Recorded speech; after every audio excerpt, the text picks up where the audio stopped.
মানে হাসিনার সফর স্থগিত হয়ে গেল, তাই না? একেবারে শেষ মুহূর্তে। এর আগে আর একটা ভিজিট কিন্তু ক্যান্সেল হয়েছিল, মনে আছে? রাশিয়ার পররাষ্ট্রমন্ত্রী লাভারভ। তার মানে হইতেছে বর্তমান আন্তর্জাতিক রাজনীতির দুই পক্ষের দুই প্রধান দেশ বাংলাদেশের সাথে বাইল্যাটারাল উচ্চ পর্যায়ের সফর বাতিল করে দিল, তাও একবারে শেষ মুহূর্তে। তার মানে বাইরের দুনিয়ার কোনো পক্ষই হাসিনা এবং তার সরকার যে টিকবে তা মনে করতেছে না। তারা বুঝতে পারতেছে এই অবৈধ সরকার ইতিমধ্যেই ক্লিনিক্যালি ডেড। বলছিলাম না, আলগা মোমেন 2 দিন আগে বলছিল যে জাপান হাসিনাকে বরণ করে নিতে প্রস্তুত। আবার ওই যে পোত পাকা শারিয়ার আছে না, এখন বলছে জাপানে নাকি করোনা ভাইরাসের সংক্রমণ হয়েছে এবং কিছু চুক্তি চূড়ান্ত হয়নি, তাই হাসিনার সফর স্থগিত করা হচ্ছে। কিন্তু আসলে বিষয়টা কি? তা হইতেছে হাসিনা জাপান সরকারের কাছ থেকে বাজেট সহায়তা চাইছিল, মনে আছে না? জাপানি রাষ্ট্রদূত এটা যে চাইছে বাংলাদেশ, এই সাহায্য ভিক্ষার কথা প্রকাশ্যেই জানাইছিলেন পরিকল্পনা মন্ত্রী মান্নানের সাথে বৈঠকের পর। যেমনটা তার আগে বলছিলেন নিশিরাতে পুলিশ কিভাবে ব্যালট বাক্স ভরছিল। তো শেষ মুহূর্তে কেউই যে হাসিনা সরকারকে বাজেট সহায়তা দিয়ে টিকায় রাখার দায় নেবে না, এটা বুঝতে আইনস্টাইন হইতে হয় না। সফরটা ক্যান্সেল হয়েছে এই কারণে। এইটারে ইংরেজিতে কয় ডিপ্লোম্যাটিক ব্লো, মানে বুঝতেছেন তো? মানে হইতেছে কূটনৈতিক মাইর বা বিদেশি গো মাইর। জাপানের সফর ক্যান্সেল, হাসিবুড়ে একটা জাপানের কঠিন মাইর হয়েছে। আপনারা কইতে পারেন দাদা আপনি হুদাহুদি বাড়ায় বাড়ায় বলেন। জি না, আমি প্রমাণ ছাড়া কথা বলি না। প্রমাণ দেব? দেই না? না থাক, আমার হাসিবু আবার মাইন্ড করতে পারে। আচ্ছা দেই, শোন। কঠিন মাইর খাইলে নাকি বাপের নাম ভুলা যায়। তা হাসিবু এমনই মাইর খাইছে জাপানে যে উনার নানার নামও ভুলে গেছে। দেখেন, আমি আপনাদের একটু বলতে চাই, যশোরে আমার একটা নারীর টান আছে। আমার নানা, আমার মার বাবা শেখ জহুরুল হক, তিনি এই যশোরে চাকরি করতেন। আচ্ছা বলেন তো, আপনি জিন্দেগিতে আপনার নানার নাম বলতে ভুল করবেন? করবেন না। তাহলে কেমন মায়ের হয়েছে বুঝছাও? যাক, আপনারা তো জানেন যে হাসিবু আমার কথা রাখবে না, তাই না? সে রাখবে ভুট্টো সাহেবের কথা। তাই উনি বক্তিমা দেবেই, বক্তিমা দিয়া আবার ভুলভাল বকবে। শুধু কি ভুলভাল, মিশা কথা কি কম কইছে? আসেন দেখি আগে কি কি মিশা কথা কইছে। টিকা আর টেস্ট নিয়া আবারও মিশা কথা বলছে। এই দেখেন, সব থেকে বড় কথা, করোনা ভ্যাকসিন যে সমস্ত ধনী দেশ, উন্নত দেশ, তারা কিন্তু করোনা ভ্যাকসিন কেউকে বিনা পয়সায় দেয় নাই। সব দেশ, আমি আমেরিকা বলেন, ইংল্যান্ড বলেন, জার্মানি বলেন, পৃথিবীর সব দেশেই টাকা দিয়ে ভ্যাকসিন নিতে হয়েছে। আর আমি যত টাকা লাগে সেই টাকা দিয়ে ভ্যাকসিন কিনে বিনা পয়সায় ভ্যাকসিন আপনাদের দিয়েছি।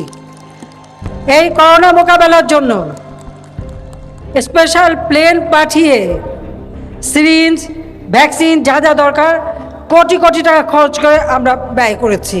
সে বলতেছে আবারও যে করোনা টিকা উন্নত বিশ্বের টাকা নিয়ে দিছে। আমার আগের ভিডিওতে প্রমাণ দিছি পৃথিবীর কোনো দেশ করোনা টিকা দিতে টাকা নেয় নাই। সে বারে বারে বলে যাইতেছে করোনা টিকা দিতে অন্যরা টাকা নিচ্ছে, বাংলাদেশ নেয় নাই। বাংলাদেশের তো 1 কোটি নাগরিক প্রবাসী, প্রায় 100টা দেশের মতো ছড়ায় আছে এদিক সেদিক, কোথায় নাই বাংলাদেশি? আমাদের কোথাও তো করোনা টিকা বা টেস্টের জন্য টাকা দিতে হয় নাই। কিন্তু সে বারে বারে বইলা যাইতেছে সারা দুনিয়ায় টাকা নেওয়া হয়েছে। সে কি মানুষকে বেকুব বলে মনে করে? সে আসলে বলতেছে কেন একই কথা বারে বারে? কারণ হচ্ছে সে জানে না, তার জানার কোনো ইচ্ছাও নাই। সরকার প্রধান হইয়া যে মিথ্যা কথা বলা যায় না সেটাও সে বুঝে না।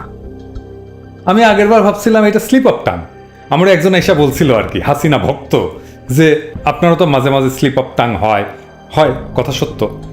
তো উনারও, হাসিনারও স্লিপ অফ টাং হয়েছে। তো আজকেও কি স্লিপ অফ টাং হয়েছে? আজকে তো দেখতেছেন আমার ভিডিও, শুনেন তো আজকেও স্লিপ অফ টাং হয়েছে। সে আরো বলছে রিজার্ভের কোনো সংকট নাই, ব্যাংকের টাকারও কোনো সংকট নাই। আচ্ছা মানলাম সংকট নাই, তো মেট্রো রেলের কর্তারা কেন বলল রিজার্ভ সংকটে মেট্রো রেলের কাজে প্রভাব পড়বে না? যেটা নাই সেটার প্রভাব কেমনে পড়ে? আবার বাংলাদেশ ব্যাংকের গভর্নর রিজার্ভ সংকট কবে কাটবে সেটা বলতেছে, যেটা নাই হাসিনার মতে সেটা কেমনে কাটবে? আবার জ্বালানি উপদেষ্টা চোরের সর্দার তৌফিক এলাই গেছিল গার্মেন্টস মালিকদের প্রোগ্রামে, সেখানে গার্মেন্টস মালিকরা চাইপা ধরছিল। গার্মেন্টস মালিকরা মাসে মাত্র $200 মিলিয়ন জ্বালানি তেল চাইছিল। তো তৌফিক এলাই বলছিল রিজার্ভের যা অবস্থা, এই রিস্ক তো নিতে পারি না। তো রিজার্ভের কি অবস্থা? জয় বাংলা তো, তাই না? তাও হাসিনা চিল্লাইতেছে রিজার্ভের কোনো সংকট নাই। নাই তো বিদ্যুৎ দিতে পারো না কেন? কাগজ আমদানি করতে পারো না কেন? ছাত্রদেরকে বাসায় থেকে পরীক্ষার খাতা আনতে বলো কেন? ব্ল্যাকবোর্ডে কেন প্রশ্ন লিখে দাও? আমদানি বন্ধ কেন? এলসি খোলো না কেন?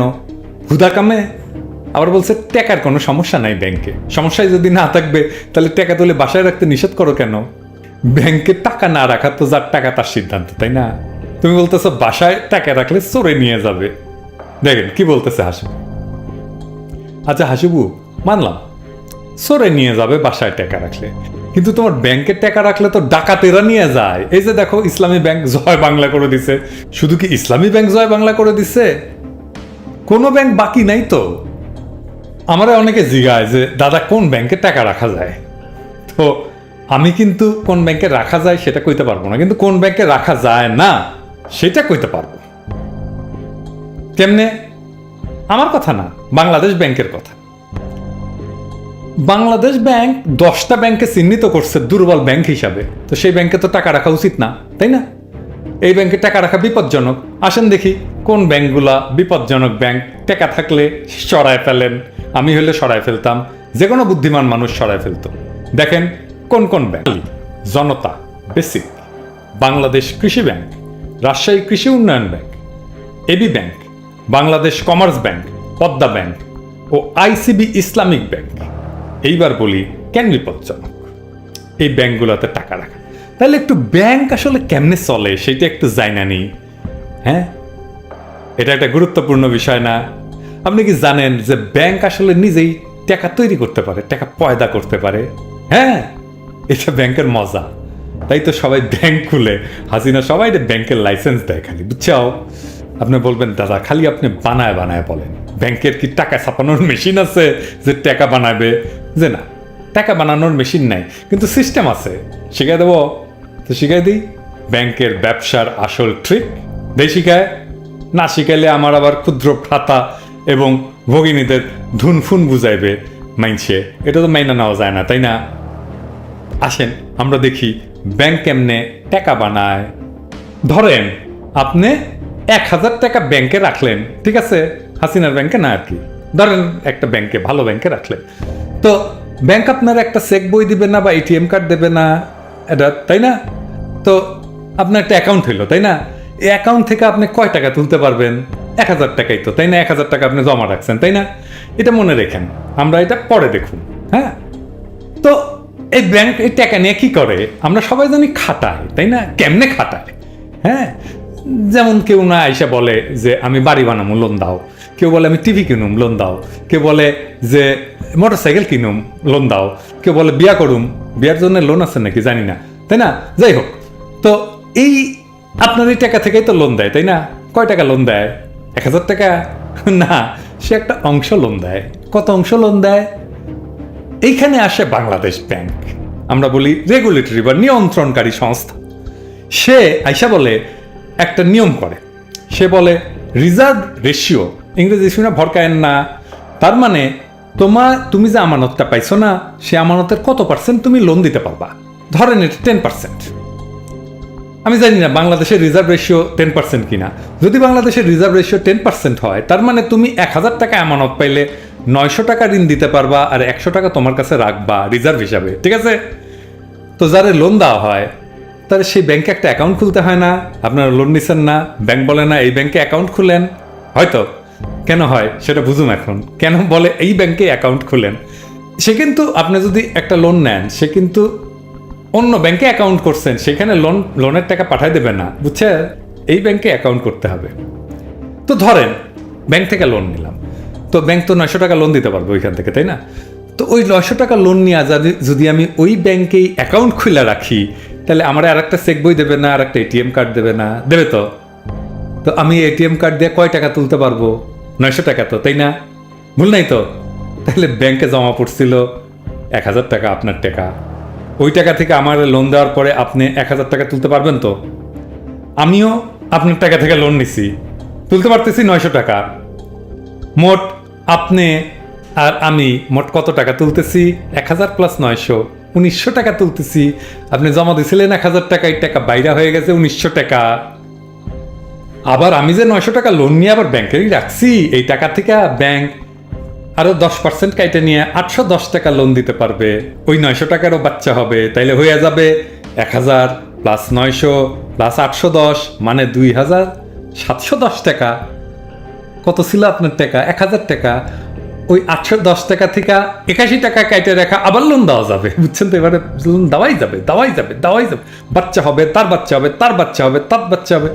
বুঝছেন তো? মাথা ঘুরতেছে? হিসাব করেন আপনার 1000 টাকারে কত হাজার টাকা বানাইতে পারবে ব্যাংক? হাজার হাজার টাকা বানাইতে পারবে। মজা এখানে, সে আমানতের টাকা ফুলায়, তার বাচ্চা হয়, তার যা আমানত শুধু সেই টাকা না, তার বহু গুণে বেশি টাকা ব্যাংক লোন দেয়। ব্যাংকের লাভ দেখছেন? সে আপনারে দেয় কয় পার্সেন্ট লাভ? সে আপনার টাকায় কয়শো পার্সেন্ট লাভ করে ভাবছেন? ব্যাংক খুব লাভের ব্যবসা, টাকা কাঁচা পাত্তির ব্যবসা খুব লাভের ব্যবসা, বুঝছাও? সেজন্য ব্যাংকগুলো এত চাকচিক্য, চকচক করে না ব্যাংকগুলা। ব্যাংকের লোকেরা এলিট, ইংরেজি কয়। এলিট মানে কি কইছি না? গাড়ির চড়ে আর সইরা পাশে আসে ব্যাক করে হন দেয়, দেখায় আমার গাড়ি আছে, আর বৃষ্টি হইলে পানি ছিটায় দেয় আপনার কাপড়ের উপরে, আর রিক্সার উপরে তুইলা দেয়, কয় চোখে দেখোস না? চোখে দেখবে কেমনে এলিট বাবাজি? আপনি তো চশমা পিনদেন, এক্সট্রা মেলা কিসিমের সানগ্লাসও পিনদেন, শার্টের সাথে ম্যাচ করায় রং, তাই না? তো কয়জন গরিব মানুষের দেখছেন চশমা পিনতে? খেয়াল কইরেন, রাস্তায় গরিব মানুষের চোখে চশমা আসছে? নাই তো। কয়জনের আছে? তোর চোখের জ্যোতি কমে না, আপনার কমে, ওর কমে না? ও মানুষ না? ওর শরীর নাই? ওর দেখতে ইচ্ছা করে না সুন্দর জিনিস? পোলার মুখ, নাতির মুখ দেখতে ইচ্ছা করে না ওদের? আপনারই করে শুধু, পড়তে ইচ্ছা করে না ওদের? পড়তে পারে না তো। আপনি দেখেন, আপনি অবৈধ রিক্সা ভাঙ্গা ফেলান, রিক্সার চাকা ফুটা করে দেয় ট্রাফিক পুলিশ, দেয় না একটা জিনিস দিয়া? কোনোদিন লাইসেন্স ছাড়া মোটর গাড়ি ভাঙছেন? ভাঙেন নাই। কোনোদিন মোটর গাড়ির চাকা ওই হাতের ওইটা দিয়া ফুটা করছেন? করেন নাই। সব জুলুম গরিব মানুষের উপরে, তাই না? যাই হোক, আবার ইমোশনাল হইয়া যাবো, আলাপে আসি। ব্যাংক দেউলিয়া হয় কেমনে? কারে বলে দেউলিয়া? আপনি দেখলেন তো ব্যাংক কেমনে টাকা বানায়। হ্যাঁ, এতে কোনো সমস্যা নাই, কিন্তু এটা লিগাল, বৈধ। সব ব্যাংকে একই কাজ করে। কিন্তু যদি ঋণ নিয়া সবাই ঠিক মতো পরিশোধ করে তাইলে সব ঠিক আছে। কিন্তু ধরেন এর মধ্যে যদি কেউ তার ঋণের টাকা মাইরা দেয়, ধরেন 1 2 মাইরা দেয়, তাহলে এই যে ফুলানো টাকা সেটা ফুটা হয়ে যায়। ধরেন আপনার 1000 টাকার আমানত থেকে তো সে 4 5 6 7 8 9,000 টাকা লোন দিচ্ছে, তাই না? এর মধ্যে যদি 2টা মাত্র লোক মাইক দিয়ে চলে যায়, তাহলে আসলের বেশি টাকা হাওয়া হয়ে যাবে। যেমন ধরেন যে 900 টাকা লোন নিছিল প্রথমে, আর সেকেন্ড টাইম যে লোন নিছিল 810 টাকা, এই 2 লোক যদি খেলাপি হয় তাহলে টাকা হয়ে যাবে 1710 টাকা। আপনি তো লোন দিছেন 5000 টাকা, আর আপনি 1000 টাকা ফুলায় 5000 টাকা লোন দিচ্ছেন, তাই না? আমরা দেখছি তো। তো ব্যাংক তো দেউলিয়া। আপনি 1000 টাকা জমা রাখছিলেন, সেটা তো ফেরত পাইবেন না। জমার টাকা যখন ফেরত দিতে না পারে ব্যাংক, বলা হয় ব্যাংক দেউলিয়া। ব্যাংক দেউলিয়া হলে ব্যাংক বন্ধ করে দিতে হয়। পৃথিবীর নানা ব্যাংক, বড় বড় ব্যাংক দেউলিয়া হয়েছে, প্রায়ই হয়, এখনো হয়, ভবিষ্যতেও হবে। কিন্তু বাংলাদেশ ব্যাংক কইছে সার্কুলার দিয়া, বুঝছাও, যে স্বাধীনতার পরে নাকি কোনো ব্যাংক বন্ধ হয় নাই। ইদানিং বাংলাদেশ ব্যাংক চালাক হয়েছে, লিখছে বন্ধ হয় নাই, লিখে নাই দেউলিয়া হয় নাই। চালাক আছে, চালাক হয়েছে। বাংলাদেশে ব্যাংক দেউলিয়া হয়েছে। বাংলাদেশে ব্যাংক বলছে গ্রাহকের আমানত সম্পূর্ণ নিরাপদ ব্যাংকগুলাতে। তো সেই ওরিয়েন্টাল ব্যাংক, সেটার গ্রাহকেরা কেন এখনো টাকা পায় নাই? বাংলাদেশ ব্যাংক 2006 সালে তো জয় বাংলা হয়ে গেছিল, দেউলিয়া হয়ে গেছিল, 14 বছরেও টাকা পায় নাই। আসেন পত্রিকায় দেখি কি লিখছে, আমার কথা না। 2006 সালে দেউলিয়া হয়ে ওরিয়েন্টাল ব্যাংক মালিক পক্ষের লুটপাটের কারণে অতিরুগ্ন হয়ে পড়লে ওই বছর 19 জুন ব্যাংকটির দায়িত্ব নেয় কেন্দ্রীয় ব্যাংক। পরে মালিক পক্ষের 86% শেয়ারের বড় অংশ কিনে নেয় আইসিবি গ্রুপ। তারপর ব্যাংকটির নাম পরিবর্তন করে করা হয় আইসিবি ইসলামিক ব্যাংক। কিন্তু গ্রাহকেরা এখনো টাকা ফেরত পান নাই। কি হইল? জয় বাংলা হয়ে গেছে। এবার আসেন ফাইনালি হাসিবুর যশোরের বক্তৃতা দেখি। উনি ভাবছেন বাংলাদেশ আসলে আগের মতোই আছে, কেউ উনার বক্তব্যের চ্যালেঞ্জ করবে না, এতদিন যেভাবে মিছা কথা বলে পার পাইয়া গেছেন সে একইভাবে পার পাইয়া যাবেন। কিন্তু দিনকাল পাল্টাইছে না। আসেন দেখি। তিনি বলছেন তিনি কমিউনিটি ক্লিনিক করছেন যশোরে, সেখানে 30টার বেশি ওষুধ পায় মানুষ বিনা পয়সায়। খালেদা জিয়া নাকি বন্ধ করে দিছিল, চালু করছে সে, বলছে না? আসেন দেখি কি বলছে। আমি কমিউনিটি ক্লিনিক করে দিয়েছি যেখানে মানুষ বিনা পয়সা ওষুধ পায়। খালেদা জিয়া 2001-এ এসে তা বন্ধ করে দিয়েছিল, আবার আমরা চালু করে দিয়েছি। আজকে আপনারা সেখান থেকে বিনা পয়সা ওষুধ নিতে পারেন, চিকিৎসা নিতে পারেন, মা বোনেরা হেঁটে যেয়ে সেই ওষুধ নিতে পারেন, সেই ব্যবস্থা করেছি। খালেদা জিয়া ঠিক কাজ করছিল, অতি উত্তম কাজ করছিল। তিনি প্রজ্ঞাবান মহিলা, তিনি জানতেন এই কমিউনিটি ক্লিনিক আসলে একটা লুটপাটের জায়গা হবে। আসেন আমরা যশোরের এই কমিউনিটি ক্লিনিকের অবস্থা দেখি। হাসিনার প্রিয় পত্রিকা সমকালথিকা, যার সম্পাদক হাসিনারে বলছিল নেত্রী আপনার নোবেল প্রাইজ পাওয়া দরকার, কি লিখছে? হ্যাঁ, শিরোনাম হইতেছে অব্যবস্থায় 43 কমিউনিটি ক্লিনিকের সেবা ব্যাহত, যশোরের মনিরামপুর থেকে বাইর করা রিপোর্ট। আসেন দেখি কি লিখছে। মঙ্গলবার বেলা তখন ঘড়ির কাঁটায় 1:30, মোটরসাইকেলে কাশীপুর কমিউনিটি ক্লিনিকে গিয়ে দেখা যায় দরজায় তালা। এই সময় মোবাইল ফোনে কথা বলতে বলতে ছুটে আসেন এক নারী, নাম সামেত্যবান। জিজ্ঞেস করা হয় আজ ক্লিনিক খোলা হয়েছিল কিনা। সঙ্গে সঙ্গে তিনি বলেন আমি এই ক্লিনিকে থাকি। এই ক্লিনিক থাকে সে? একটু আগে পাশের বাড়িতে গেছিলাম, আপনাদের দেখে ছুটে আসছি। এই সময় তার পরিচয় জানতে চাইলে সামেত্যবান বলেন ডাক্তার সাহেব আমাকে মাসে 500 টাকা দেয়, বিনিময়ে আমি ক্লিনিক খোলা বন্ধ সহ দেখাশোনা করি। ঠিক এর মিনিট 10 পর দেখা গেল ভ্যানে রাসেল পারভেজ নামে এক যুবক এসে নিজেকে CHCP community health care provider পরিচয় দিয়ে বলেন তিনি একটু আগে ক্লিনিক থেকে বাইরে যাচ্ছিলেন। মাঝপথে সামেত্যবানের ফোন পেয়ে ছুটে আসছেন। এরপর সাংবাদিক পরিচয় পেয়ে তিনি জানান এই ক্লিনিকে HA হেলথ অ্যাসিস্ট্যান্ট এবং FWA পরিবার কল্যাণ সহকারী থাকলেও তারা ঠিক মতো আসে না। তার উপর 3 মাস আগে যে ওষুধ সরবরাহ করা হয়েছে তা ইতিমধ্যে বিতরণ প্রায় শেষ। ফলে আজ একটু আগে ভাগে বেড়ে গেছিলেন তিনি। আর পড়লাম না, সবগুলো কমিউনিটি ক্লিনিকের একই চিত্র, লিঙ্ক কমেন্ট বক্সে আছে, পড়ে নিয়েন। সবগুলো কমিউনিটি ক্লিনিকের চিত্রই এক। টাকা তো না খোলামকুচির মতো সরাইছে, এটা তো কোনো মানুষের লাভ হয় নাই। কিছু লোক কমিউনিটি ক্লিনিক ভাড়া দিয়ে টাকা কামায়, সেটা খালেদা জিয়া বন্ধ করে ভালো করে নাই। হাসিবু আপনি তো জানেনও না কেমনে মনিটর করতে হয়, আপনার সেই টুলস নাই, স্কিলও নাই, মানে দক্ষতাও নাই। মানে কি দিয়ে মনিটর করবেন সেটাও জানেন না, কেমনে মনিটর করবেন সেটাও জানেন না। আমি প্যারিসে বৈশা যশোরের কমিউনিটি ক্লিনিক কেমন চলতেছে সেটা বাংলাদেশের কোটি মানুষরা জানায় দিতে পারি। আপনি তো যশোরে গেছিলেন, গিয়া দেখছেন কমিউনিটি ক্লিনিক চলতেছে কিনা? খুব তো বক্তৃতা মারেন, আপনি যেটা নিয়ে কথা বলতেছেন সেটারই কোনো তথ্য নাই আপনার কাছে। আপনার কোনো ক্যাপাসিটি নাই দেশের আসল অবস্থা বোঝার। এটা তো কুতকুত খেলা না রে ভাই, এটা তো একটা রাষ্ট্র, তার 18 কোটি জনগণ আছে, তাদের মুখ আছে, তাদের খাইতে হয়, তাদের কাজ করতে হয়। সেই রাষ্ট্রটা তুমি এই দক্ষতার এই মেধা দিয়ে চালাবা জোর করে, আর গাড্ডায় ফেরা বলবা না গাড্ডায় পড়ি নাই? এটা কি ছেলে খেলা নাকি সার্কাসের রঙ্গমঞ্চ?